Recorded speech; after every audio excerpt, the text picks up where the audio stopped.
Hello बच्चों, आज हम फिर आप लोगों के सामने एनसीईआरटी बुक लेकर आ गए हैं। और ये ग्रुप डी हुई, एमपी पुलिस हुआ, दिल्ली पुलिस हुआ, वनडे एग्जाम कोई सा भी दे रहे हो आप लोग, साइंस इससे बाहर नहीं जाएगी। विश्वास रखिए, 20 से 25 दिनों में मैं 20-25 यूनिटों को खत्म करूंगा। ध्यान रखना, बस आप लोग विश्वास बनाए रखें और लगातार लगातार लगातार वीडियो को देखते रहें। आज ये ऊष्मा का टॉपिक हमने उठाया, रेगुलर पार्ट चल रहे हैं रेगुलर। यहां पर देखो कितना भी साइंस दे देगा वो 7वीं से 10वीं तक की बुकें पूरी कवर कराऊंगा मैं, बस आप लोग देखते रहेंगे। अब यहाँ पर देखो, ये लिखा है ऊष्मा। क्या लिखा है? ऊष्मा यहाँ पर लिखा हुआ है। ऊष्मा जिसे हम बोलते हैं हीट, क्या बोलते हैं हम लोग? हीट बोल सकते हैं इंग्लिश में। ये लिखा है ऊष्मा।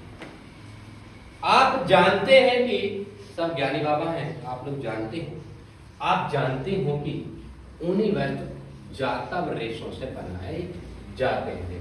पहले क्वेश्चन बना लेगा वो, जातब रेशों से ऊनी वस्त्र बनते हैं कि नहीं? तो बनते हैं, ये पहला क्वेश्चन बना लेगा। आप ये भी जानते हैं, सब फिर ज्ञानी बाबा हैं, सब जानते हैं कि सूती वस्त्र पादप रेशों से बनाए जाते हैं। मतलब जो सूती वस्त्र हैं, पादप मतलब पेड़ पौधों के रेशों से भी बनाए जाते हैं। हम शीतकाल में ऊनी वस्त्र पहनते हैं, मतलब जो ठंडी का मौसम होता है उस समय हम ऊनी के कपड़े पहनते हैं, जिससे हमारी जो बॉडी है, हमारा जो शरीर है, वो ठंडी से बच सके। जो हमें गर्म रखते हैं, क्या रखते हैं? हमें गर्म रखते हैं भैया। जब मौसम गर्म होता है तब हम हल्के रंग के सूती वस्त्र पहनना पसंद करते हैं। पसंद तो हम और कुछ भी करते हैं, आपको पता है। ये हमें ठंडक का अनुभव कराते हैं। जब हमें गर्मी होती है, मतलब गर्मी के सीजन आता है, तो हम बिल्कुल हल्के कपड़े पहनते हैं, हाफ टी शर्ट पहनते हैं, हाफ शर्ट पहनते हैं। और जब ठंडी के मौसम आता है तो भारी से भारी कपड़े पहनते हैं।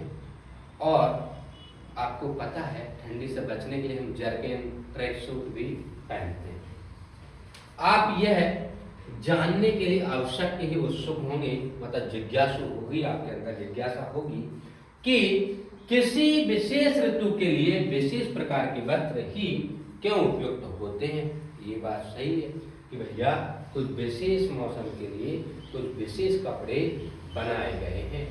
शीतकाल में, यहाँ पर देखना, ये लिखा हुआ है, शीतकाल में आप घर के अंदर ठंड का अनुभव करते हैं। यदि आप बाहर धूप में आ जाएं, बाहर धूप में निकला न करो रूप की रानी, कहीं गोरा रंग काला ना पड़ जाए। पर देखो, धूप में निकलना पड़ेगा। क्यों? क्योंकि ठंडी का मौसम है, रानी को भी धूप में निकलना पड़ेगा, तो गर्मी का अनुभव करते हैं हम। ग्रीष्म काल में तो आप घर के अंदर भी गर्मी का अनुभव करते हैं। गर्मियों के दिनों में तो हमें घर में भी क्या लगती है? गर्मी लगती है, समझ गए? और ठंडी में ठंडी लगती है। हम ये कैसे जान पाते हैं कि कोई वस्तु गर्म है अथवा ठंडी है? हम कैसे पता लगाते हैं कि कोई वस्तु कितनी गर्म है अथवा कितनी ठंडी है? इस अध्याय में हम इसी पर कुछ प्रश्नों को उत्तर देखेंगे और यही हम जानेंगे। ध्यान रखना, गर्म और ठंडा क्या होता है। यहाँ पर देखो, आप लोगों ने आइसक्रीम तो खूब खाई होगी, चट्टे लोगों ने, ठंडी ठंडी होती है। और गर्म रोटी भी खाई होगी, जो मम्मी ने बना के दी होगी आपके, समझे नहीं समझे? गर्म वाली रोटी। आपने दैनिक जीवन में हम अनेक वस्तुओं को संपर्क में आते हैं, इनमें से कुछ गर्म है और कुछ ठंडी है। जैसे चाय गर्म होती है, बर्फ ठंडी होती है। सारणी 3.1 में सामान्यतः उपयोगी वस्तुओं की सूची दी गई है। विश्वास रखिए, साइंस में एनसीईआरटी बुक से बाहर कुछ भी नहीं आता है। बस आप डेली वीडियो देखिए। पूरे 7वीं की बुक से लेकर पूरे 10वीं तक की बुक का कलेक्शन मैं आपको पढ़ाऊंगा, बस देखते रहें। और सभी को शेयर करें, सभी को आप लोग बताएं कि यहाँ पर एनसीईआरटी प्योर 100% एनसीईआरटी बुक से हम पढ़ रहे हैं। इसी सूची में कुछ और नाम जोड़िए भैया, यहाँ पर कुछ और नाम जोड़ना पड़ेगा। इन वस्तुओं को गर्म या ठंडी के रूप में चिन्हित कीजिए। हम देखते हैं कि कुछ वस्तुएं ठंडी हैं यहाँ पर, जबकि कुछ गर्म हैं। आप यह भी जानते हैं कि कुछ वस्तुएं दूसरी वस्तुओं की अपेक्षा अधिक गर्म होती है, जबकि कुछ वस्तुएं यहाँ पर कुछ वस्तुएं दूसरों की अपेक्षा अधिक ठंडी होती है। हम कैसे ज्ञात करते हैं कि कोई वस्तु दूसरी वस्तु की अपेक्षा अधिक गर्म है? प्रायः हम उसका पता वस्तुओं को स्पर्श करके लगा सकते हैं। भैया टच करके, मतलब टच करके देख सकते हैं। डोंट टच माय गगरी, मोहन रसिया, देखा आपने, टच करना पड़ता है। तो यहाँ पर स्पर्श करना, टच करना ही होता है, परंतु क्या हमारी स्पर्श इंद्रियां विश्वसनीय है? विश्वसनीय है तभी तो पता चलता है हमें कि चाय गर्म है कि ठंडी है। यदि विश्वसनीय नहीं होता, हमें हमारी बॉडी में विश्वास नहीं होता, तो हमारा मुंह कई बार जल जाता। कुछ लोगों का तो जला भी है, और है ना, जीभ भी लपलपाई है। आइए ज्ञात करते हैं। अब यहाँ पर बोल रहा है आइए हम लोग ज्ञात करते हैं। अब यहाँ पर सारणी में हम लिख सकते, देखो आइसक्रीम ठंडी होती है लिख सकते, चाय गर्म होती है लिख सकते। तो ये हमें बनाना है। गुनगुना मतलब कि ना ठंडा ज़्यादा ना ही ज़्यादा गर्म, उसे बोलते हैं गुनगुना। जैसे आपने देखा होगा, जब डॉक्टर हमारे घर पे इलाज करने के लिए आता है तो गुनगुना पानी करवाता है। क्या करवाता है? गुनगुना पानी, मतलब हल्का सा गर्म पानी करवाता है वो। वस्तु की अपेक्षा, अच्छा ये हमने पढ़ लिया भैया। ये देखो यहाँ पर हम हाथ डाल कर देख रहे हैं कि कौन सा गुनगुना पानी है, कौन सा गर्म पानी है और कौन सा ठंडा पानी है। जब हम गर्मी के दिनों में पानी पीते हैं तो ठंडा पानी पीना पसंद करते हैं। जब हम ठंडी के दिन में पानी पीना पसंद करते हैं तो गुनगुना पानी पसंद करते हैं हम लोग। आपने देखे हो, गर्मियों के दिन जब हम नहाते हैं तो ठंडे पानी से नहाना पसंद करते हैं, और ठंडी में जब हम नहाना पसंद करते हैं तो गर्म पानी से नहाना पसंद करते हैं। 3 पात्र अथवा बर्तन लीजिए, इन पे ABC लिखा हुआ है। पात्र गर्म पानी लीजिए, ठंडा पानी लीजिए और यहाँ पर मिला दीजिए, सी में डालिए, वो गुनगुना हो जाएगा। गुनगुना हो जाएगा। आपने देखा होगा ठंडी दिन में हमारी मम्मी जो है गर्म पानी करते थे, हम उसमें थोड़ा ठंडा पानी मिलाकर उसमें नहाते हैं हम लोग, जिससे वो गुनगुना हो जाए और गुनगुने में हमें नहाने से कोई दिक्कत परेशानी ना हो। आपको परामर्श दिया जाता है कि बहुत अधिक गर्म वस्तुओं को ना छुएं। ध्यान देखो, बच्चों के लिए ये परामर्श दिया जा रहा है। मोमबत्ती की ज्वाला अथवा स्टोव छूते समय सतर्क रहें, ये बच्चों की चेतावनी है। चलो आगे चलते हैं हम लोग।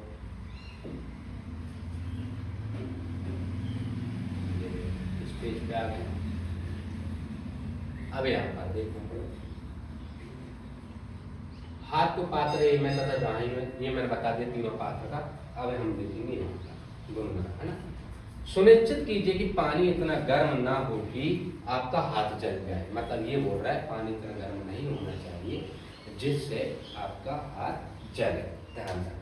बूझो ये कहती, फिर देखो यहाँ पर बूझो बैठी हुई है, इसमें पाउडर लगा के सद्धज के हमारी बूझो डेली हमारे सामने बैठी रहती है, पढ़ते रहती है टुकुर टुकुर टुकुर। जैसे आप लोग पढ़ रहे हैं टुकुर टुकुर, वैसे ये भी पढ़ते रहती है। बूझो कहती है या कहता है, मेरा बायां हाथ कहता है कि मेरा सी, मतलब यहाँ पर क्या लिखा है, मेरा यहाँ पर सी वाले जो पात्र में गर्म पानी है तथा दाहिना हाथ उसी पानी को ठंडा बताता है। अतः 2 हाथ यहाँ पर, एक हाथ को उसने ठंडे पानी में डाला, एक हाथ को गर्म पानी में डाला। तो बूझो ये कह रहे, एक हाथ हमारा गर्म पानी बता रहा है, एक हाथ हमारा ठंडा पानी बता रहा है। अरे दोनों को मिला दे तो गुनगुना हो जाएगा। इसमें मैं क्या निष्कर्ष निकाल। अब यहाँ पर देखो, बूझो की उलझन यहाँ मतलब यह दर्शाती है कि यह निश्चित करने के लिए कोई वस्तु गर्म है या ठंडी है, हमें अपनी स्पर्श इंद्रियां पर विश्वास नहीं कर सकते। मतलब ये बोल रहे, हमारी स्पर्श जो इंद्रियां होती हैं उस पर हम विश्वास नहीं कर सकते। यह हमें कभी कभी धोखा दे सकती है। ठुकरा के मेरा प्यार इंतकाम देखने के ऐसा हो जाता है, मतलब हमारी जो इंद्रियां हैं ये भी हमें धोखा दे देती है। तब हम यह कहते हैं, यह ज्ञात कर सकते हैं कि कोई वस्तु वास्तव में कितनी गर्म है और कितनी ठंडी है। वस्तु की उष्णता मतलब गर्मी होती है कि विश्वसनीय माप उसके ताप से भी मापी जाती है। ताप मापने के लिए उपयोग की जाने वाली वस्तु की युक्ति को हम तापमापी कहते हैं। क्या कहते हैं? तापमापी, या इसे बोलते हैं थर्मामीटर। क्या बोलते हैं? यदि हम किसी वस्तु को ताप माप रहे हैं तो उसे बोलते हैं तापमापी, या फिर कहते हैं हम इसे थर्मामीटर। तापमापी, क्या आपने कोई तापमापी देखा? याद कीजिए कि जब कभी आपको या आपके परिवार में किसी को बुखार चढ़ा था तो टेम्परेचर, ताप को थर्मामीटर तापमापी से मापा गया था। जिस तापमापी से हम अपने शरीर के ताप को मापते हैं उसे डॉक्टरी थर्मामीटर कहते हैं। क्या कहते हैं? डॉक्टरी थर्मामीटर कहते हैं। किसी थर्मामीटर को आपने हाथ से पकड़िए तथा उसका ध्यानपूर्वक परीक्षण कीजिए। यदि आपके पास थर्मामीटर नहीं है तो अपने मित्र के साथ सम्मिलित हो जाइए। डॉक्टरी थर्मामीटर चित्र 3.2 में दर्शाए गए अनुसार दिखाई देता है। अब देखो यहाँ पर, इधर देखा भैया, ये देखो, ये है डॉक्टरी थर्मामीटर। समझ गए? ये आपने जो चित्र देख रहे हो वो कभी कभी चित्र भी दे सकता है आपको और पूछ लेगा ये कौन सा मीटर है, तो यहाँ पर ध्यान रखना ये डॉक्टरी थर्मामीटर है। डॉक्टरी थर्मामीटर में एक लंबी, बारीक तथा एक समान व्यास की कांच की नली होती है। ध्यान रखना, क्या होती है? ये कांच की नली होती है। इसके एक सिरे पर एक बल्ब लगा होता है। बल्ब में पारा भरा होता है। बल्ब के बाहर नली में पारे की एक पतली चमकीली धारी देखी जा सकती है। चमकीली धारी देखी जा सकती है। ये देखो, चमकीली धारी होती है, उसके ऊपर अंक भी लिखे होते हैं, जैसे हम देखते हैं, नापते हैं उस अंक से। यदि पारे की ये धारी आपको दिखाई ना दे तो थर्मामीटर को थोड़ा सा घुमाइए, पता अपने सामने लाइए उसको, है ना, जहां पर अंक लिखे हुए हैं। जब तक कि आपको उसमें धारी दिखाई ना दे, थर्मामीटर पर आपको ताप मापने का एक माप क्रम स्केल भी दिखाई देगा। उपयोग किए जाने वाला ये तापक्रम या माप क्रम सेल्सियस स्केल है। क्या है ये? आपका सेल्सियस में नाप रहा है। ये है आपका सेल्सियस स्केल। फ़ारेनहाइट, ब्रोमर, रियूमर, ये सब है, आप ध्यान रखना। पर जो सेल्सियस है, ये मतलब ये जो स्केल है वो अपना सेल्सियस में दर्शाएगा। किसमें दर्शाएगा? सेल्सियस, जिसे हम C द्वारा प्रदर्शित करते हैं। सेल्सियस भी आपको पता है, अभी आगे आएगा। साइंटिस्ट के नाम पर ही इस थर्मामीटर का नाम रखा गया है। सारों का भी साइंटिस्ट के नाम पर रखा गया। फ़ारेनहाइट जी के फ़ारेनहाइट नाम रखा, सेल्सियस जी जो थे सेल्सियस नाम रखा, रोमर है रोमर नाम रखा। समझे नहीं समझे? तो सभी साइंटिस्ट जो थे अपने अपने स्केल का जो नाम रखा अपने नाम पर उन्होंने रखा। बूझो दुविधा में है कि चित्र 3.2 में दर्शाए दो माप क्रमों में से एक वह किसी पढ़े पहली ने उसे बताया कि भारत में हमने सेल्सियस स्केल को अपनाया है। कौन से स्केल को अपनाया है? सेल्सियस को अपनाया है, और हमें इसी स्केल का उपयोग करना चाहिए। दूसरा मापक्रम फ़ारेनहाइट, जिसे हम F से दर्शाते हैं, ये भी साइंटिस्ट के नाम पर ये फ़ारेनहाइट, जिसका परिसर यदि हम बात करें 94 से 108 डिग्री तक होता है। देखो, परिसर का मतलब ये होता है कि कोई भी थर्मामीटर कम से कम कितना नाप पा रहा वो उसका हिमांक होता है, ज्यादा से ज्यादा कितना नाप पा रहा वो उसका पथनांक होता है। मतलब ये कम से कम कितना नाप पा रहा है और अधिक से अधिक कितना नाप पा रहा उसकी परास बोलते हैं, उसकी रेंज बोलते हैं। जैसे हमारी रेंज होती है बचपन में, जब हम 5 साल के होते हैं तो हमारी रेंज ओनली मोहल्ले तक होती है। समझे नहीं समझे? जब हम 2-3 साल के बाद होते हैं हमारी रेंज ओनली घर में होती है कि हमें घर में ही रहना है। जब हम और बड़े हो जाते हैं हमारी रेंज बढ़ जाती, फिर हम स्कूल जाने लगते हैं, कॉलेज जाने लगते हैं। जब हम और रेंज बढ़ा दें, नौकरी लग जाए तो अदर एक्टिव जाने लगते हैं, तो वो हमारी रेंज कहलाती है। क्या कहलाती है? रेंज। क्रियाकलाप 3.2 में थर्मामीटर से ताप मापना। आइए हम सीखेंगे थर्मामीटर को कैसे पढ़ा जाता है। सबसे पहले इसके किन्हीं 2 क्रमागत अंक, ध्यान रखना क्रमागत अंक की बातें कर रहा है यहाँ पर। सबसे पहले इसके विकर्ण सबसे पहले इसके किन्हीं 2 क्रमागत 1 के 1। अब देखो यहाँ पर आगे चलो, 1 के बाद 1, यहाँ पर 1 के बाद 1 अंक लिखे होंगे। वहां पर बड़े चिन्हों द्वारा निरूपित ताप के अंतर को यहाँ पर नोट कीजिए, इन दोनों चिन्हों के बीच भागों की संख्या छोटे चिन्हों द्वारा दर्शाई गई। मतलब जो दो बड़े भागों के अंदर छोटे चिन्ह भी प्रदर्शित किए गए हैं, तो उससे आप प्रॉपर नाप सकते हो कि कितना। नोट कीजिए, मान लीजिए दो बड़े चिन्हों के बीच 1 डिग्री का अंतर है तथा इन चिन्हों के बीच 5 भाग होते हैं। तो 5 भाग क्या दर्शाते हैं? एक भाग को दर्शाते हैं, और वो भाग सारे बराबर बराबर होते हैं। ऐसा नहीं कि एक भाग बड़ा होगा, एक छोटा होगा। एक छोटे भाग का मान 1/5 होता है, अर्थात 0.2 डिग्री सेल्सियस को होता है। उपयोग करने से पहले थर्मामीटर को अच्छी प्रकार से धो लीजिए। धोने के लिए किसी भी प्रतिरोधी, देखना यहाँ पर, प्रतिरोधी या रोगाणुरोधक घोल का उपयोग करना है आपको। ऐसा नहीं कि आप धो रहे कोई से जल से धुल लो, किसी से ध्यान रखना, ऐसा नहीं होगा। यदि आप धोने के लिए किसी भी प्रतिरोधी रोगाणुरोधक घोल का उपयोग करना सुरक्षित रहता है। अब इसे अपने हाथ से कसकर पकड़िए, समझिए। यदि टेंशन मनिया हो तो अच्छे से पकड़ना भैया, समझे। तो ताकतवर है तो थोड़े दूर समझ रहे, तुम फोड़ दो थर्मामीटर है। हमारे भारत देश में पहलवानों की कमी नहीं है। कुछ झटके दीजिए, झटके देने से पारे का तल नीचे आ जाएगा। कैसा आ जाएगा? नीचे आ जाता है। ये देखो, ये पारामीटर दिख रहा है, ये अपनी पारो देख रही है, देखो बूझो, है ना। इसे ऐसे झटकना पड़ता है, इससे पारा नीचे आ जाता है। अब थर्मामीटर के बल्ब को अपनी नीचे आ जाए, यहाँ से सुनिश्चित कीजिए कि यह 35 डिग्री सेल्सियस से नीचे आ गया है। थर्मामीटर देखो यहाँ पर, अब थर्मामीटर के बल्ब को अपनी जीभ के नीचे रखिए। डॉक्टर के पास जब कभी जाओ, जीभ के नीचे रखेगा या फिर यहाँ पर रखिए। लो भाई, थोड़ी देर दबा कर रखो बेटा, और देर दबाओ, ऐसा कहता है ना। 1-2 मिनट दबा कर रखता है, फिर उसे देखता है, बेटा आपको बुखार है ना, बहुत तेज है बेटा, फिर वो इलाज कर आपको गोली देगा, फिर आपको भागना पड़ेगा। यह 35 डिग्री से नीचे आ गया। जब हम थर्मामीटर के बल्ब को अपनी वो जीभ के नीचे रखिए, 1 मिनट के पश्चात, देखिए 1 मिनट के पश्चात देख रहा हूँ, बाद थर्मामीटर को बाहर निकालिए और उसका पाठ्यांक नोट कीजिए।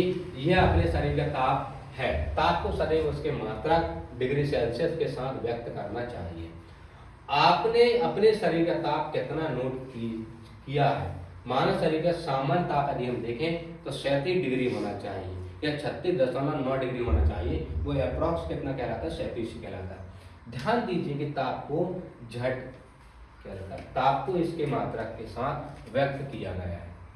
अब देखो यहाँ पर पहेली ने अपने शरीर का ताप मापा और चिंतित हो गई, क्योंकि यह ठीक 37 डिग्री नहीं था। सही बात है, जैसे हम नापे या कोई भी नापे, यदि हमारी बॉडी का टेम्परेचर 37 से कम आ जाए, बहुत मान लो 32-31 आ जाए या 42, 45, 46 हो जाए, तब भी हम घबराहट में आ जाते हैं, टेंशन में आ जाते हैं, और फिर हम बहुत जोर से रोने लगते हैं, मम्मी पापा करने लगते हैं।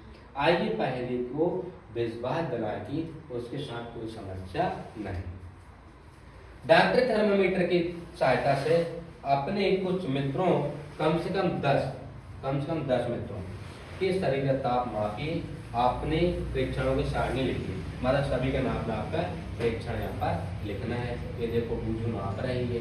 डॉक्टरी थर्मामीटर, अब देखिए यहाँ पर, ये है भैया डॉक्टरी थर्मामीटर। डॉक्टरी थर्मामीटर उपयोग करने के लिए आवश्यक सावधानियां। थर्मामीटर का उपयोग से पहले और उपयोग के पश्चात धोना चाहिए। मतलब थर्मामीटर जब आप उपयोग कर रहे हो तो पहले भी धुल लो और बाद में उसे धुलना है भैया। धोने के लिए आपको पता प्रतिरोधी एंटीसेप्टिक घोल का उपयोग करना है अच्छी तरीके से, जो अच्छा रहता है। सुनिश्चित कीजिए कि उपयोग से पहले पारे का तल 35 डिग्री से नीचे होना चाहिए। डॉक्टर थर्मामीटर से यदि आप नाप रहे हो तो आपको मैं बता दूं, नापने से पहले पारामीटर कितना होना चाहिए? 35 डिग्री से नीचे हो। थर्मामीटर को पढ़ते समय पारे का तल दृष्टि रेखा की सीधी रेखा में होना चाहिए। दृष्टि रेखा मतलब जहां से आप देख रहे हो ना, उसे दृष्टि रेखा, जैसे हम ये है, देखो ये इसको मैं देख रहा हूँ तो जहां से मेरी दृष्टि जा रही है उसकी रेखा मतलब सीधी होना चाहिए। वो यही बोल रहा है। थर्मामीटर को पढ़ते समय पारे का दृष्टि रेखा सीधी होना चाहिए। चित्र 3.3 में यह भी देखेंगे, है ना। थर्मामीटर का सावधानीपूर्वक उपयोग कीजिए। किसी कठोर वस्तु से टकराने पर यह टूट सकता है, क्योंकि वो कांच का होता है, आपको पता है। थर्मामीटर का उपयोग करते समय से बल्ब से नहीं बल्ब से नहीं पकड़ना चाहिए। समझे नहीं समझे? बल्ब मतलब यहाँ पर ज्यादा बल से नहीं पकड़ना चाहिए, नहीं तो गिर जाता है या फिर टूट जाए। रक्त थर्मामीटर को पढ़ने का सही विधि, वही है, आपको बता दूं, जो दृष्टि है उसके सामने क्या होना चाहिए, स्केल होना चाहिए उसका, जो अंक लिखे वो हमारे आंखों के सामने। अब 10 दोस्त का अपना नाम लिखो इधर पे और उनका टेम्परेचर लिखो, पकड़ के मोहल्ले के लड़कों को लेकर आओ और उनका नाम लिखो यहाँ पर, उनका टेम्परेचर कम। क्या प्रत्येक विद्यार्थी के शरीर का टेम्परेचर 37 डिग्री है? ये आवश्यक नहीं है कि सभी बच्चों को शरीर से, सभी बच्चों की बॉडी से 37 डिग्री टेम्परेचर हो, यह आवश्यक नहीं है। ताप 37 डिग्री हो या कुछ अधिक अथवा कुछ कम भी हो सकता है। वास्तव में जिसे हम सामान्य ताप नॉर्मल टेम्परेचर कहते हैं, वह स्वस्थ व्यक्तियों के विशाल समूह के शरीर का औसत ताप होता है। ये से औसत ताप कहते हैं हम लोग। क्या कहते हैं भैया जी? औसत ताप हम लोग कहते हैं। चलो और आगे चलते हैं। अब देखो, ये देखना यहाँ पर बूझो के मस्तिष्क में एक नटखट वाली हरकतें आ गई। देखो, नटखट विचार, तुम्हें पता बच्चों के मन में नटखट विचार आते रहते हैं। जब हम बहुत छोटे होते हैं तो हमें पता है कि बहुत ज्यादा उपद्रवी नटखटी हरकतें होती है, जिससे हमें डांट पड़ती है और मम्मी खतरनाक मारती है ना। पापा की परियों को तो पापा बचा लेते हैं। क्या करें? बूझो के मस्तिष्क में एक नटखट विचार आया। वह डॉक्टरी थर्मामीटर से गर्म दूध का ताप मापना चाहता था। पहेली ने उसको ऐसा करने से रोक दिया। भैया, डॉक्टर थर्मामीटर ओनली अपनी बॉडी के टेम्परेचर नापता है, ऐसा नहीं कि तुम पानी नापते हो ना पाए। भैया पगला हो गए हो क्या, या पगला गए हो क्या? इससे भैया ऐसा नहीं करना। चेतावनी यहाँ पर लिखी हुई है, आपको पता है यहाँ पर चेतावनी लिखी। डॉक्टर थर्मामीटर का उपयोग मानव शरीर का ताप मापने को छोड़कर किसी भी अन्य वस्तु का ताप मापने के लिए कभी मत कीजिए। समझ गए? और नहीं तो वो अनबैलेंस हो जाएगा, गलत मापेगा। थर्मामीटर को धूप तथा आग के पास रखने से बचाइए। ऐसा करने से ये टूट सकता है। देखो, धूप में नहीं रखना है ना आंच में रखना है उसे, वो टूट सकता है। डॉक्टर थर्मामीटर को केवल मानव शरीर के ताप मापने के लिए डिजाइन किया गया है। ओनली मानव टेम्परेचर ये माप सकता है, ऐसा ऐसे डिजाइन किया गया है और ऐसे के लिए इसे बनाया गया है। फुर्सत से बनाया भगवान ने इसे, है ना। तापमान 35 डिग्री से कम तथा 42 डिग्री से अधिक नहीं होना चाहिए। देखो, यदि आप किसी का टेम्परेचर नाप रहे हो बॉडी का डिग्री सेल्सियस में, तो 35 से कम नहीं होना चाहिए, 42 से भी ज्यादा नहीं होना चाहिए। यही कारण है कि इस थर्मामीटर का परिसर 35 डिग्री से 42 डिग्री तक होता है। प्रयोगशाला तापमापी। अब देखो, यह अन्य वस्तुओं का ताप कैसे मापते हैं, इसके लिए अन्य तापमापी काम में लाते हैं। ऐसे ही एक तापमापी, प्रयोगशाला तापमापी, इसका अध्ययन इस तापमापी को आपको दिखाएंगे। इससे ध्यान से देखिए कि इससे मापे जा सकने वाले अधिकतम या न्यूनतम ताप को नोट कीजिए। प्रयोगशाला की बातें करें हम, तापमापी के परिसर प्राय -10 डिग्री सेल्सियस से 110 डिग्री सेल्सियस तक होता है। देखिए, डॉक्टर जो नापते हैं, ध्यान रखना, वो कहते हैं 110 डिग्री सेल्सियस बुखार है, 105 डिग्री सेल्सियस बुखार है, 60 डिग्री सेल्सियस, तो वो ऐसे ही नापते हैं। माइनस में आ जाएंगे, समझे?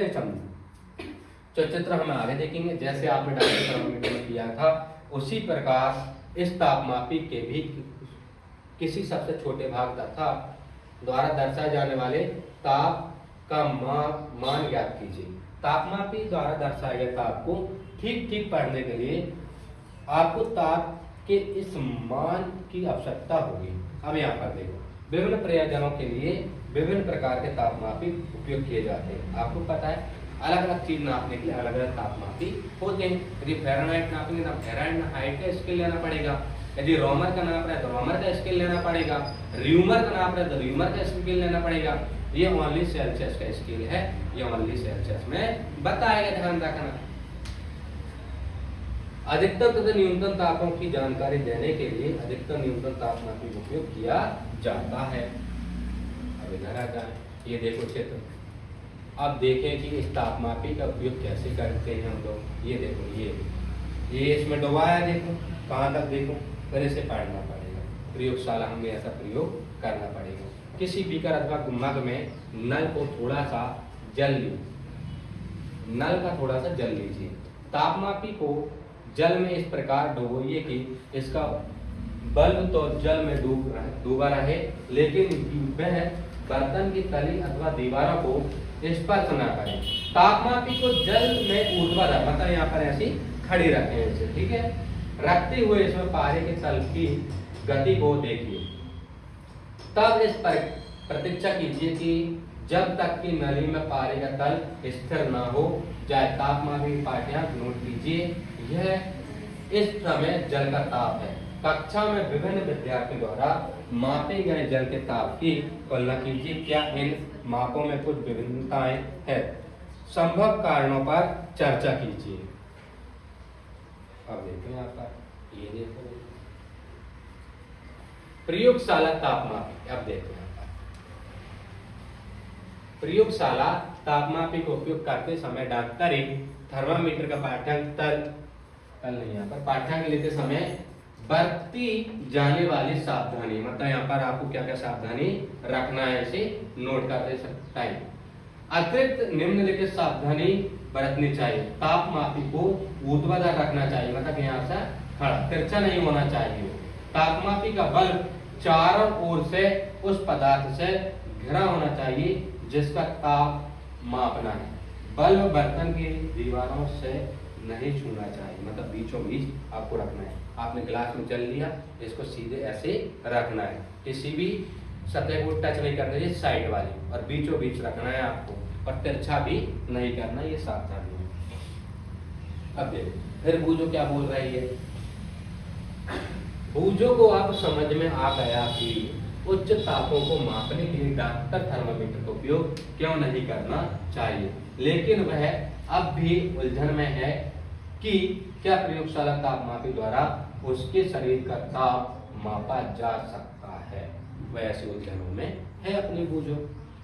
आइए इस प्रश्न का उत्तर खोजते हैं, प्रयत्न करते हैं। किसी बीकर या मग में थोड़ा सा गर्म जल लीजिए।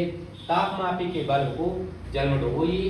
पारे के तल के स्थिर होने तक प्रत्यक्ष कीजिए। स्थिर का मतलब ये है डुबोते से ही नहीं लेना, ध्यान रखना, कुछ देर रोको, जो पानी हिला हुआ है वो स्थिर हो जाए, ध्यान रखना, फिर नापना है आपको।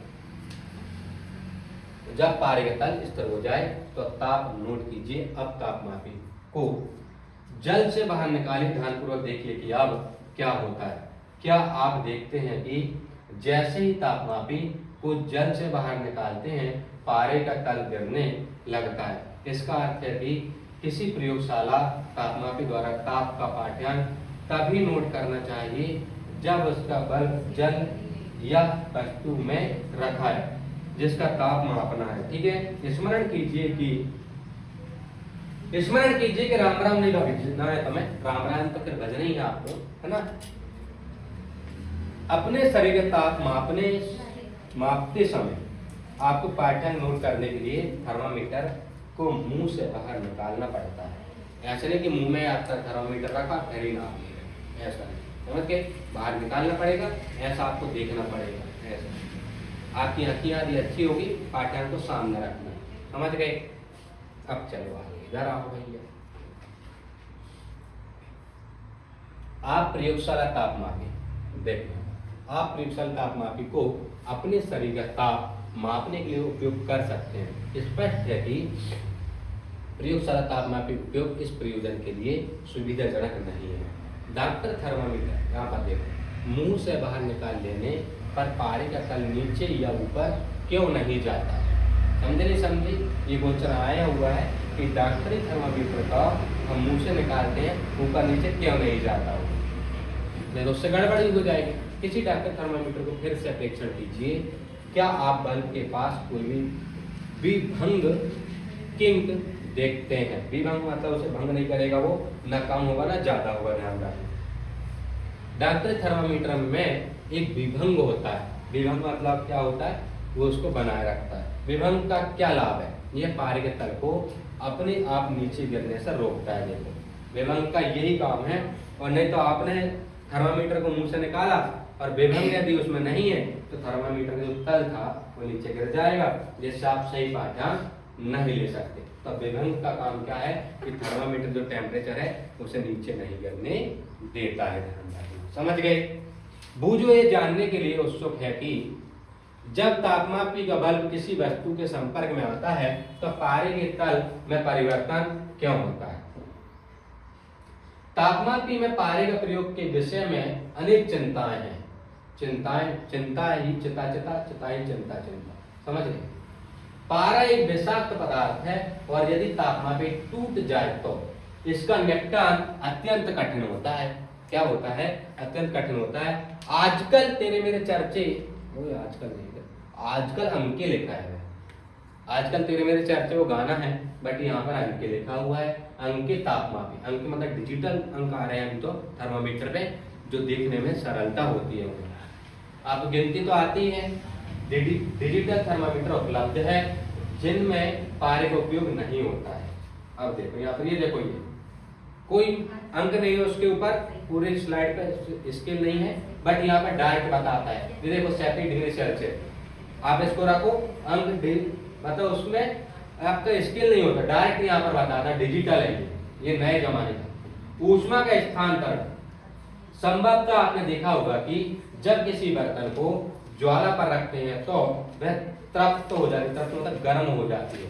इसका कारण यह है कि ऊष्मा ज्वाला से बर्तन की ओर चली है। इसकी ओर चली है, बर्तन की ओर चली हुई है। ध्यान रखिए। स्थानांतरण का मतलब होता है एक जगह से दूसरी जगह जाना।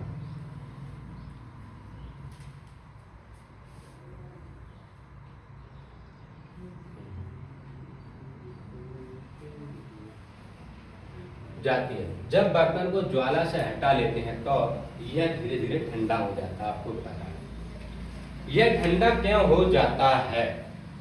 ऊष्मा बर्तन में परिवेश की ओर स्थानांतरित हो जाती है। इस प्रकार आप समझ सकते हैं कि दोनों स्थितियों में ऊष्मा गर्म वस्तु से ठंडी वस्तु की ओर प्रवाहित होती है। ये क्वेश्चन पूछता है, कभी भी ऊष्मा गर्म वस्तु से किसकी ओर होती है? ठंडी वस्तु की ओर स्थानांतरित होती है, प्रवाहित होती है। वास्तव में ऊष्मा सदैव गर्म वस्तु से अपेक्षाकृत ठंडी वस्तु की ओर प्रवाहित होती है, लिखा हुआ है। पहले जानना चाहते हैं क्या इसका यह अर्थ है कि यदि दो वस्तुओं को ताप समान हो तो ऊष्मा स्थानांतरित नहीं हो? सही बात है। यदि तापमान बराबर है, टेम्परेचर बराबर है, तो ना स्थानांतरित मतलब इस बर्तन से उस बर्तन में जाएगी, उससे इसमें आएगी। ध्यान रखना, दोनों में स्थानांतरित नहीं होगी। ऊष्मा किस प्रकार स्थानांतरित होती मतलब बदलती है, ये खोज कीजिए। एल्यूमिनियम या लोहे जैसी किसी धातु की एक छड़ या चपटी पट्टी लीजिए, छड़ पर मोम के छोटे छोटे टुकड़े चिपकाइए। ये टुकड़े लगभग समान दूरियों पर होने चाहिए। चित्र में अभी देखेंगे हम। ये देखो, ये चित्र देख रहे हो आप लोग? ये देखो, ये मोमबत्ती यहाँ जला रहे, छड़ लिए, ये देखो 3.7 में। ये देखो, छड़ के एक सिरे को एक प्रयोगशाला स्टैंड पर कसिए। ये प्रयोगशाला स्टैंड पर कस दिया है। यदि आपको स्टैंड ना मिले तो आप छड़ के एक सिरे को ईंटों के बीच में दबा कर रख सकते हैं। ये ईंटों के बीच में दबा कर रख दिया है। अब छड़ के दूसरे सिरों को गर्म कीजिए और ध्यानपूर्वक देखिए। अब देखो, हम इसे गर्म कर रहे हैं, ध्यानपूर्वक देखिए। किसी धातु की पट्टी में ऊष्मा के स्थानांतरण का अध्ययन मोम के टुकड़ों का क्या होता है? ये यहाँ से, यहाँ जब हम इसको ऊष्मा देंगे, धीरे धीरे धीरे धीरे धीरे धीरे जब यहाँ पर एनर्जी मिलेगी तो ये गर्म होने लगेगी, और ये राड गर्म होते होते होते होते यहाँ से ऊर्जा का स्थानांतरित करने लगेगी, परिवर्तित करने लगेगी, और ये मूंग के देखो, ये पिघल के यहाँ से गिरने लगेगी। देखो, मतलब ऊष्मा का ट्रांजैक्शन हो रहा है, ऊष्मा बदल रही है। मतलब यहाँ से जो हीट है वो हीट इधर की ओर ट्रांसफर हो रही है, जिसके कारण ये मोम जो इसमें चिपकाई थी वो धीरे धीरे पिघलने लगी। मोम के टुकड़ों का क्या होता है? ये देखो, मोम के टुकड़े पिघल के गिरना आरंभ हो जाते हैं। अब गिरता है। क्या आप सोचते हैं कि ऊष्मा ज्वाला के सबसे निकट के सिरे से दूसरे सिरे की ओर स्थानांतरित स्थानांतरित होती है।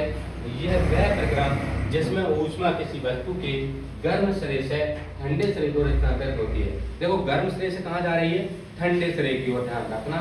चालन कहलाता है, ये क्या कहलाता है, इस मोर का ये शब्द है यहाँ पर, इसे बोलते हैं चालन। क्या बोलते हैं हम लोग, चालन कहते हैं।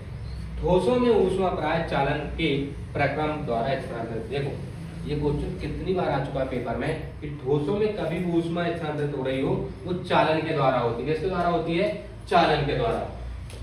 क्या सभी पदार्थों में ऊष्मा का चालन आसानी से हो जाता है। अपने आवश्यक देखा होगा कि खाना पकाने के लिए उपयोग किए जाने वाले धातु के बर्तन में प्लास्टिक या लकड़ी की हत्ती लगी होती है। क्या आप किसी तृप्त बर्तन को हाथों से पकड़कर बिना हाथ जलाए उठा सकते हैं। देखो वो लकड़ी के इसलिए हत्था लगा रहता है कि हम उसे पकड़ के आसानी से उठा सकते हैं, रख सकते हैं, जिससे हमारा हाथ नहीं जले। ध्यान रखना, समझे नहीं समझी। वो ऊष्मा के कुचालक होते हैं तो उसमें ऊष्मा घुसती नहीं है, जाती नहीं, प्रवेश नहीं करती है। जो पढ़ा लिखा नहीं वो ऐसे ही उठा लेगा हाथ से, फिर हाथ जलता, वो मम्मी। समझे कितना मजा आता है, मजा कितना आता है। ढचला चावल बनते हैं। फिर किसी छोटे बर्तन या बीकर में गर्म पानी लीजिए। कुछ वस्तु जैसे इस्पात, स्टील में चम्मच, प्लास्टिक का स्केल, पेंसिल और विभाजनी डिवाइडर एकत्र कीजिए। इन सभी वस्तुओं के एक सिरे को गर्म पानी में डुबोइए।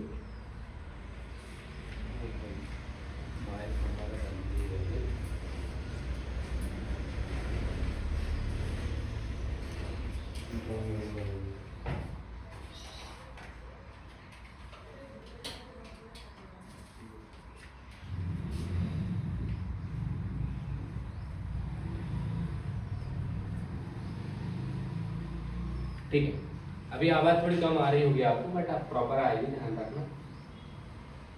तो हमारे जो बच्चे हैं वो गुमशुदा हो रहते हैं सब, क्या कर सकते, चीज़ों को अपन को ध्यान देना पड़ता है। डिवाइडर एकत्र कीजिए। इन सभी वस्तुओं के एक सिरे को गर्म पानी में डुबोइए। कुछ देर प्रतीक्षा करने के पश्चात दूसरे सिरे को छूकर देखिए। अपनी परीक्षणों को सारणी 3.3 में लिखिए।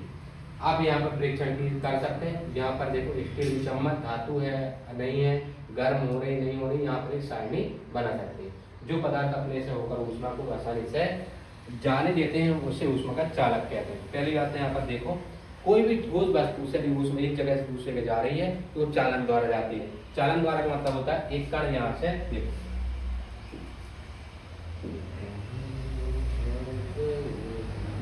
ये कण एक दूसरे से यहाँ पर देखो ये ऐसे जुड़े होते हैं।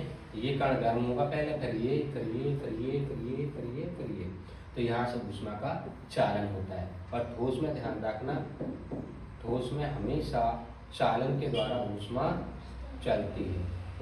ये मोस्ट अभी संवहन में सब आएगा, विकिरण क्या होता है, संवहन क्या होता है, सब आएगा। ये तीनों चीजें बहुत ज्यादा आती है। चालन कहते हैं इसके द्वारा एल्यूमिनियम, आयरन, लोहा, कॉपर सारों में ऊष्मा चालन द्वारा। पर यहाँ पर देखो कुछ जो है ऊष्मा का कुचालक भी कहते हैं। मतलब ये है इसका कहने का, जिसमें ऊष्मा स्थानांतरण ना हो, एक स्थान से एक कण से दूसरे कण में ना जाए, उसे ऊष्मा का कुचालक कहते हैं। क्या कहते हैं हम, ऊष्मा का कुचालक कहते हैं उसे। अब देखो यहाँ पर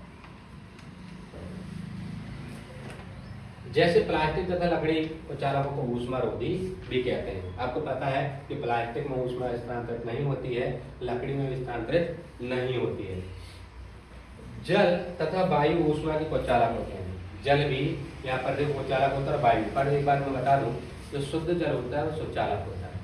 नहीं, जो शुद्ध जल है वो कुचालक होता है, बाकी अशुद्ध जल जो है उसमें बिजली दौड़ती है। ध्यान रखना, समझ नहीं समझे। जो शुद्ध जल है प्योर, जो ऊपर से आता है, ऊपर से जो गिर रहा है, ध्यान रखना, और डायरेक्ट जो ऊपर से आ रहा है वो कैसा है, कुचालक। क्या है वो, कुचालक है। पर यदि इस पानी में यदि थोड़ी सी अशुद्धता मिला दिया आपने, अशुद्धता का मतलब कोई भी तत्व यदि आपने इसमें मिला दी, जैसे नमक, तो कोई भी चीज इसमें डाल दी तो इसमें बिजली दौड़ने लगती और हमें करंट लग जाएगा। इसलिए कहा जाता है कि भैया जब हम बिजली का काम करें तो जल से थोड़ा दूर रहना चाहिए। एक वो शुद्ध जल नहीं रहता, अशुद्ध जल रहता है, उसमें बिजली बहुत तेज दौड़ जाती है, जिससे हमें करंट ज़्यादा लगता है, ऊष्मा की होती है।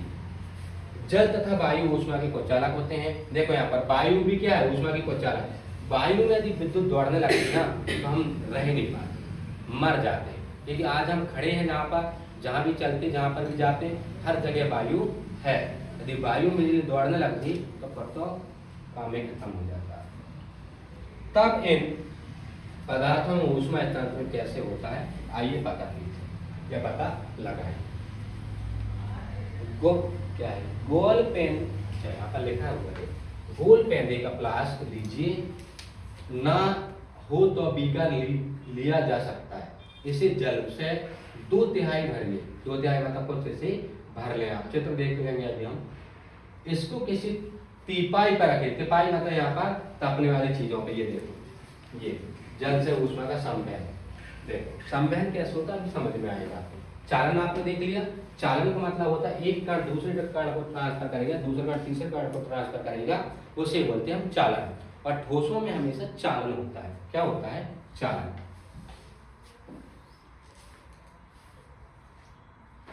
जलवायु हो गए, फ्लास्क ले लिया हमने यहाँ पर, तिपाई पर रखी। तिपाई मतलब कोई गर्म बाती जो जल रही है उस पर रखिए।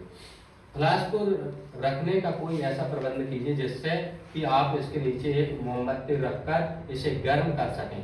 फ्लास्क में जल के स्थिर होने की प्रतीक्षा कीजिए। एक स्ट्रॉ की सहायता से फ्लास्क के पैदे पर पोटेशियम परमैंगनेट का एक क्रिस्टल धीरे से रखिए। अब क्रिस्टल के ठीक नीचे मोमबत्ती जलाकर जल को गर्म कीजिए। आपने परीक्षणों को नोटबुक में लिखिए, मतलब जितने भी आप परीक्षण कर रहे हो उससे अपने नोटबुक में लिख सकते हो आप लोग, समझ गए। तो ज्वाला के पास का जल गर्म हो जाता है और गर्म जल ऊपर उठता है। गर्म जल कहाँ जाता है, ऊपर उठता है। इस गर्म जल के आसपास का ठंडा जल उसका स्थान ले लेता है। गर्म जल होता है यहाँ पर, देखो इस चित्र में, यहाँ पर देखो खूबसूरत सा चेहरा। ये हमने एक बीकर लिया, यहाँ से देखो ये आगे जल रही है, ये पानी गर्म हो रहा है, ये ऊपर जा रहा है। अब ये जल जो ऊपर जाएगा तो इसका स्थान ठंडा जल लेगा। तो जब ये ऊपर जाएगा ये नीचे आएगा ठंडा वाला, जो ऊपर जाएगा फिर ठंडा वाला, तो एक सर्कुलेशन बन जाएगा। क्या बन जाएगा, सर्कुलेशन। तन्नक चाय बनन दो, आपने देखा होगा जब चाय हम बनाते हैं तो उसमें गर्म वाली चाय ऊपर जाती है, ठंडी चाय उसका स्थान ले लेती है। जब ऐसा सर्कुलेशन बन जाए, ऐसा सर्कुलेशन बन जाए इसे बोलते हैं संवहन। क्या बोलते हैं, संवहन क्रिया के द्वारा। कौन सी क्रिया के द्वारा, संवहन। और द्रवों में यदि कोई चीज ऊष्मा ट्रांजैक्शन हो रही है, ध्यान रखना, द्रवों में, द्रव्य में ध्यान रखना संवहन के द्वारा होती है। किसके द्वारा होती है, संवहन। यदि कोई ठोस बोल दे तो ठोस में किसके द्वारा होती है, चालन के द्वारा। किसके द्वारा होती है, चालन के द्वारा। अभी देखना क्वेश्चन बहुत सारे आए। हमारी जो पृथ्वी गर्म होती है किसके कारण होती है, समझे नहीं समझे, तो ये क्वेश्चन का जवाब अभी आगे मिलेगा आपको। सारा लेने के लिए आ जाता है, फिर वह जल भी गर्म हो जाता है, फिर वो ऊपर चला जाता है, ठंडा नीचे आ जाता है और ऊपर चला जाता है। इसी कारण ये एक सर्कुलेशन विधि बना लेती है और ये ऊष्मा स्थानांतरण की इस विधि को संवहन कहते हैं। क्या कहते हैं, संवहन हम लोग कहते हैं। और आगे चले, अब देखो यहाँ पर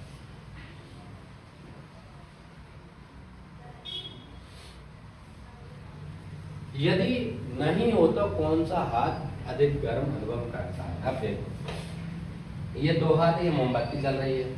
वायु में ऊष्मा का स्थानांतरण संवहन द्वारा होता है। वायु में यदि ऊष्मा का स्थानांतरण हो रहा है, कहीं पर भी हो रहा है, वायु में ऊष्मा एक जगह से दूसरी जगह जा रही है, वायु में भी, तो वायु में भी संवहन के द्वारा होता है। हमने जल में देखा, द्रवों में वो देखा, वो भी संवहन के द्वारा होता है।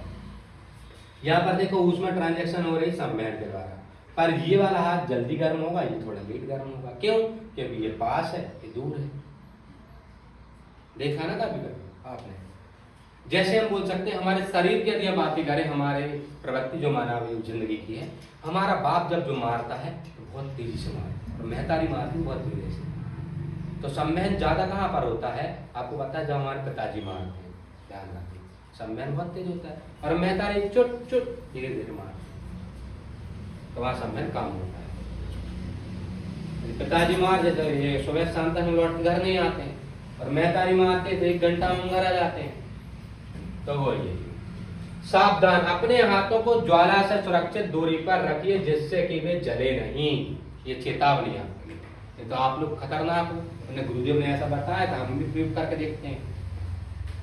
ध्यान दीजिए ऊपर की ओर, ऊपर की ओर नहीं भैया, तुम यहाँ का ध्यान दो, ठीक है, कि वायु संवहन द्वारा गर्म होती, वायु किसके द्वारा गर्म होती, संवहन द्वारा। ये कई बार पेपर में आया हुआ क्वेश्चन है। ज्वाला से ऊपर का हाथ गर्मी, यहाँ पर देखो ये समुद्र समीर, ये भी मैं बताऊंगा कि क्या होगा, अनुभव करता है। तथापि पास की वायु संवहन द्वारा गर्म नहीं हो पाती, इसलिए ये वायु लो के ऊपर की वायु जैसी गर्म नहीं लगती है। तटीय क्षेत्रों में रहने वाले लोग मनोरंजक पर्यटन का अनुभव करते हैं। दिन के समय स्थल धरती थल जल की अपेक्षा शीघ्र गर्म होता है।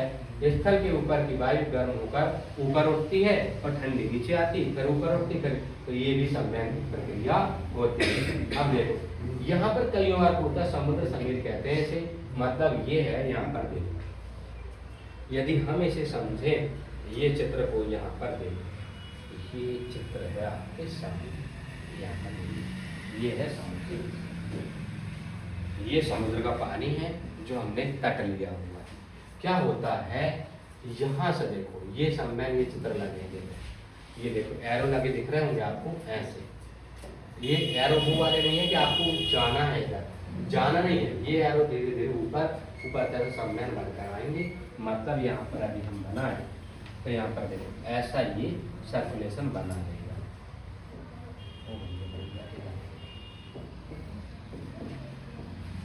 अब देखो यहाँ पर प्रकाश है, मान प्रकाश से ये ज्वाला निकल रही है, ये सूर्य है, ठीक है, तो ये यहाँ पर पानी है, यहाँ पर क्या है, पानी है, ये क्या है, ये पानी है। जिस सतह पर सूर्य की किरणें यहाँ से आती हैं, सीधी किरणें सीधी आती है और ये पानी की सतह पर पड़ती है।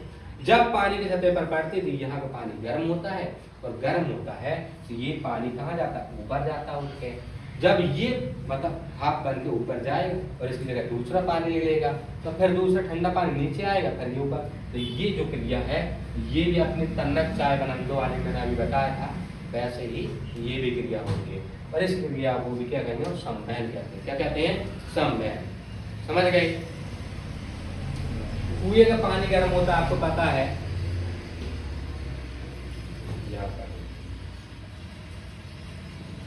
यहाँ पर ये ठंडा, ये गर्म। देखो समुद्र समीर तथा थल समीर कहते हैं इसे।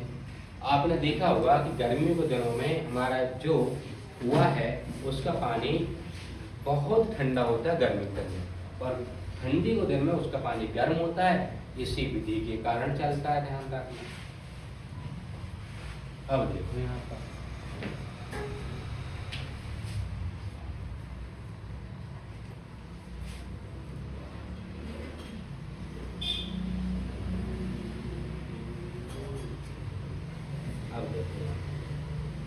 अब देखना भैया, हम संवहन समझ चुके हैं और चालन समझ चुके हैं। अब आएगा विकिरण। और देखो इससे है ना लाखों क्वेश्चन बन जाते हैं। यदि कॉन्सेप्ट आप समझ के पढ़ोगे तो आप आसानी से क्वेश्चन कर लोगे, और अन्यथा नहीं तो फिर घूमते रहो बेटा, कभी ये पढ़ो बुक, कभी वो पढ़ो बेटा बुक, कभी टीचर ने ये बोल दिया, किसी टीचर ने वो बोल दिया। मैं बोल रहा हूँ भाई, कहीं किसी की बात मत मानो, ओनली एनसीईआरटी बुक 7वीं से 10वीं तक निपटा दो। दुनिया की कोई बुक तुम्हारे सामने नहीं लगने वाली है। और मेरा टारगेट है कि एमपी पुलिस के पेपर से पहले कम से कम 3 क्लास के एनसीईआरटी बुक मैं आपको निपटा दूंगा। 10-10 पार्ट है, 30 पार्ट निपटा दूंगा मैं 20 दिनों में, 20-25 दिनों में।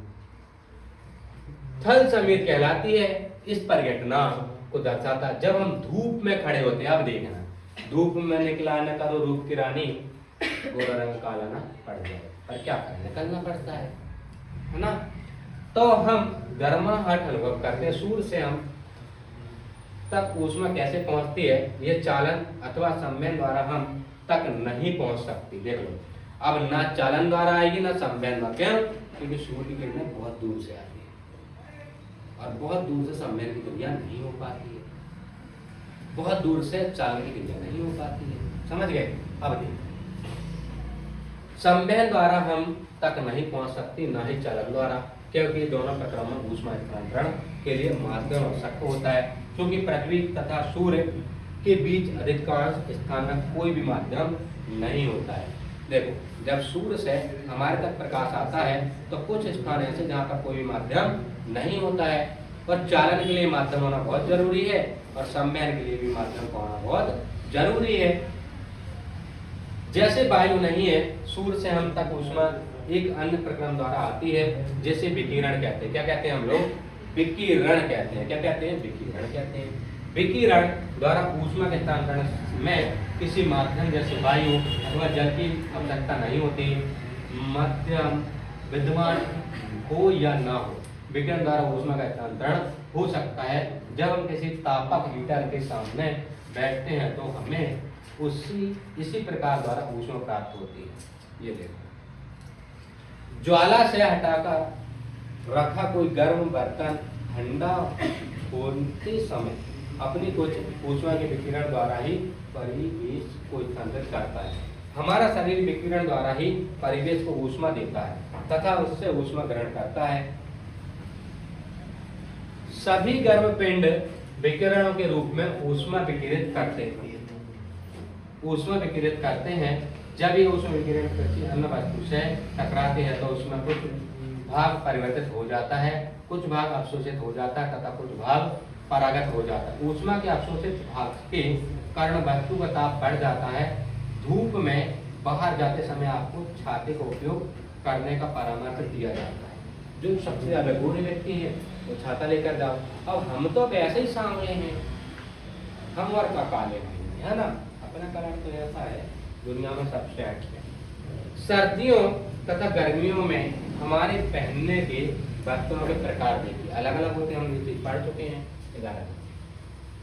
ये देखो, दो बर्तन है यहाँ पर। टिन के एक जैसे दो डिब्बे लीजिए, जिनमें से एक के बाहरी पृष्ठ की यदि हम बातें करें को काला तथा दूसरे के बाहरी पृष्ठ को सफेद रखिए। मतलब एक को काला एक को गोरा रखिए। पेंट कीजिए। दोनों डिब्बों में बराबर मात्रा में जल भरिए तथा उन्हें दोपहर के समय लगभग 1 घंटे के लिए धूप में रख दीजिए। दोनों डिब्बों में भरे जल के ताप नापिए। क्या आप दोनों के ताप में कुछ अंतर पाते हैं? किसी डिब्बे में काले तथा सफेद पृष्ठ के 2 बर्तन है। अधिक गर्म कौन सा होगा अभी देखते हैं। केवल जल को छूकर भी आप दोनों के ताप में अंतर अनुभव कर सकते हैं। सही बात है। क्रियाकलाप 3.10 में प्रयोग किए गए। हमने देखा है कि यहाँ पर समान मात्रा में समान ताप लगभग 60 डिग्री तक गर्म जल भरिए। दोनों डिब्बों को किसी कमरे में अथवा छाया में रखिए। 10 से 15 मिनट के पश्चात प्रत्येक डिब्बे के जल का ताप ज्ञात कीजिए। क्या दोनों डिब्बे में जल का ताप समान दर से कम हुआ? तो यहाँ पर हम लोग ये प्रैक्टिकल करके देख सकते हैं। दोनों को धूप में रख सकते हैं और दोनों को ठंडे स्थान पे भी रख सकते हैं। इस क्रियाकलाप से आप निष्कर्ष निकाल सकते हैं कि गर्मियों में सफेद या हल्के रंग के वस्त्र, सर्दियों में गहरे व भारी वस्त्र क्यों पहनते हैं, ये हमें टोटल ही पता चल जाएगा।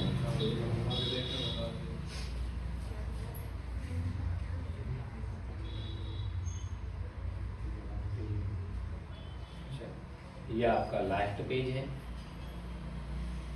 और ये पार्ट यहीं पर खत्म हो जाएगा।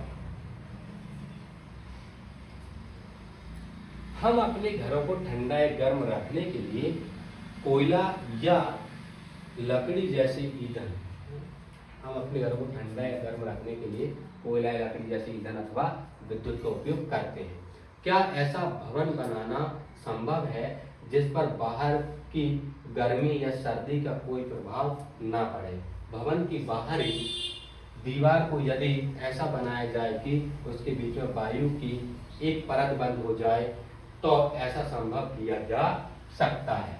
जैसे हमने आप लोगों ने देखा जैकेट में होता है, जैसे हम स्वेटर पहनते हैं ठंडी में ना वो ऊष्मा बाहर से अंदर आने देती है, ना अंदर की ऊष्मा बाहर जा पाती है। ऐसा हम घर भी बना, जैसे इग्लू जो जनजाति है, एस्किमो जो जनजाति है, बर्फ के दोहरे घर बनाती है, ऐसा हम यहाँ पर भी बना सकते हैं। यदि ऐसा बनाया जाए कि उसके बीच की वायु एक परत बंद हो जाए तो संभव किया जा सकता है। ऐसा करने के लिए विधि है कि भवन निर्माण खोखली ईंटों का उपयोग किया जाए, जो कि आजकल उपलब्ध है। समझे नहीं समझे? मतलब दोहरी परत की होनी चाहिए। जब एक बार बता दूं मैं, आप कभी देखना ठंडी दिन में दो मोटी मोटी जर्किन पहनने की अपेक्षा ऐसा कीजिए कि दो पतले पतले शर्ट पहन लीजिए, वो आपको ठंडी से बचा लेंगे उससे ज्यादा। ध्यान रखना, समझ गए? बात को परिवर्तित कर देते हैं, इसलिए गर्मियों में हमें हल्के रंग के वस्त्र अधिक आरामदेह लगते हैं। सर्दियों में ऊनी वस्त्र हमें उष्ण बनाए रखते हैं, मतलब गर्म बनाए रखते हैं। ऊनी कपड़े आपको पता ही, हम पहले पढ़ के आ चुके हैं घर पे भी, इसलिए उसको ज़्यादा नहीं है। ठंडे परिवेश आपको पता है, ये चीज़ हम पढ़ चुके हैं।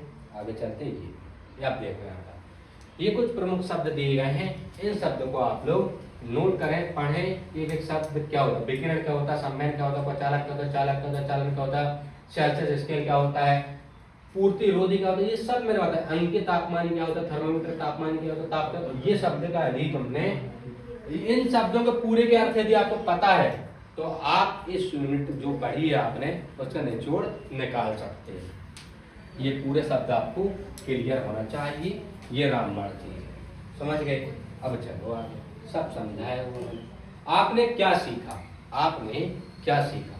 तो ध्यान रखिए, यह देखो, किसी वस्तु की उष्णता की कोटि ज्ञात करने के लिए हम सदैव अपने स्पर्श इंद्रियों पर विश्वास नहीं कर सकते।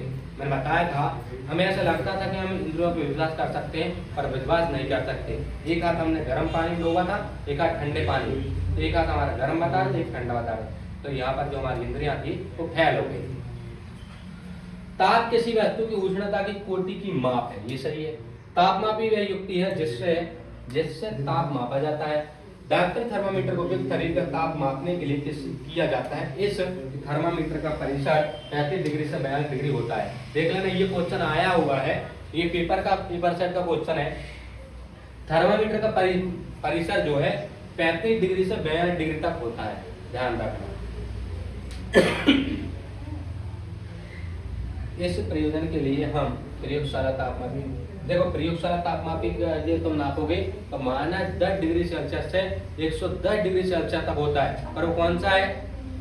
ये देखो, ये दोनों क्वेश्चन आए हैं पेपर सेट में। डॉक्टर थर्मामीटर का उपयोग करता है 35 डिग्री सेल्सियस से 42 डिग्री सेल्सियस तक, बट यदि हम देखो प्रयोगशाला तापमापी का उपयोग करते हैं तो -10 डिग्री सेल्सियस से आपके 110 डिग्री सेल्सियस तक ये पूछ सकता है।